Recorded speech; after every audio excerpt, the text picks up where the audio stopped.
মধ্যমগ্রাম মেলা থেকে আমরা কিছু জিনিস কেনাকাটা করেছি। তার মধ্যে এই ব্যাগটা সবচেয়ে বেশি ইউজফুল বলে মনে হয়েছে, যেটার দাম মাত্র 50 টাকা।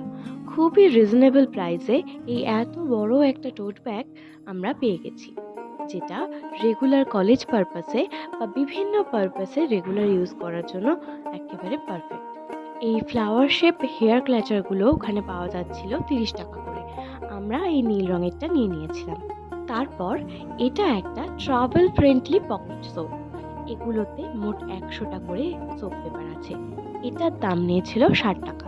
ইয়ারবাডের প্যাকেটটার দাম নিয়েছে মাত্র 10 টাকা। এটা নিয়েছিলাম সেই হরেক মাল 10 টাকার দোকান থেকে। আর নিয়েছি এই ছোট্ট কিউট পাউচটা, যেটার দাম 50 টাকা।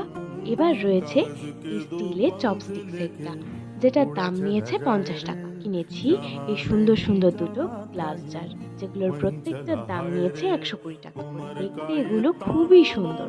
এগুলো যে কোনো রকম ড্রিঙ্ক খাওয়ার জন্য পারফেক্ট, আবার কেউ চাইলে শোপিস হিসেবেও সাজিয়ে রাখতে পারে। সবশেষে দেখাবো এই কিউট কিউট সবজিগুলো। এগুলোর দাম ছিল 5 টাকা করে। এগুলো পুরোটাই হ্যান্ডমেড, মাটির তৈরি।